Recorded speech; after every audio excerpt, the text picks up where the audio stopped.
final du hi CM chuan sial pathum ka talang puel thang moya hi soi tak takem video en lokang pudu oma chief minister ani chuan ti kha in soi zewa kha sial pathum ka talang ti kha bo thudik ni e hei a saving pon kan ti chho to mo ani lo chuan kan talanga tal da tu ro chu ka thu ni ve thunga do tani ho lo mai TV ma a mi pui ma soi to ani a puel thang mo hian tal sak nge ka be sei tla tani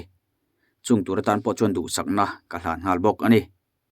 ZPM an sarkara kan tlin lo bok chuan min so chiar don nia bai doctor ke pachunga doctor ke pachung hi so chiar nge chunga yani mel oni e hi kan khuwa khomoi khuwa nge ya asoi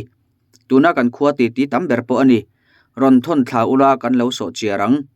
kan tlin lo chuan atile ngala atling lo chu ani lom ni ti in HC dal ro enga hian a comments bokani ni e veng mi le sa khumi le sa khanin doctor ke pachung hi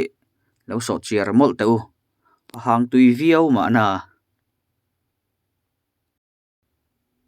shiata changte in jimmy ngai amen son na hian oho ipudu atachu ka ngai san beralom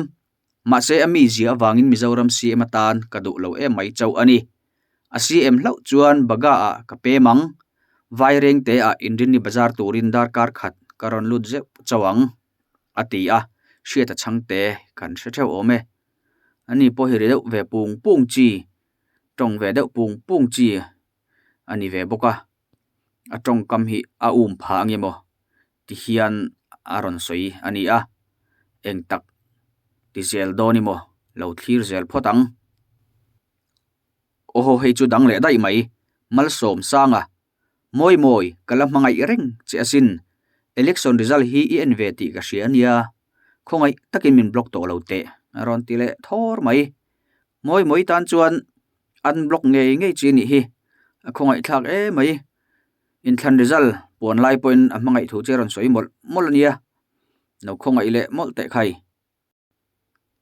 ZPM 10 MLA pathum an nei phak ani phot chuan MLA pathum an nei lom nan bong pachal ka thoang lo SS vek ru aron ti a lo screenshot vek ru aron ti ni judi lal nun feli khoi khuange khoi mi nge ka hrimi alo ma se sia in omang bong pachal kha lo tho tir phot mai teu ain tuak ve tlau chungai ve donin alang chung le khatte tan po phurrit atling ve ma na tong pong tong phong hi thil thaber anilove vanal silo status clear veila thian te zong pas lai fel big ang hian ka om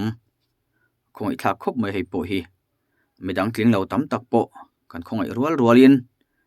anni hin voi khat din na ani a tin adin na lampang hi minorities tam na lampang ani bok nen ani tan chuan a chan si thavio ro ti kha mitam tak thir lok ani ve bok ani engpo ni sela ma son zel tura ngai la thalai mithiam tam tak zoram ve tu chuak zela zoram hian siam that amamo tak zetani chuwang chuan tunma a MLA lo ni to te tunma a chief minister lo ni to te zoram lo kai shoi tu to zong te zoram tan thil tha tam tak an ti to a zoram ma son nan kong tam tak an pen to a maro chu an tram a zo ve a an thli puit le hun lai a zo ve te po ani ma na tuna chuan ZPM in zoram hruai dona lo thlir photila beisin sang taknen kan thlir ani ZPM kan ni emo MNF kan ni emo Congress kan ni emo kan tongkam hi tada lutuk lovila mi te hnuai chhia lutuk lovila mani theu hi uluk dewin in zir thinang u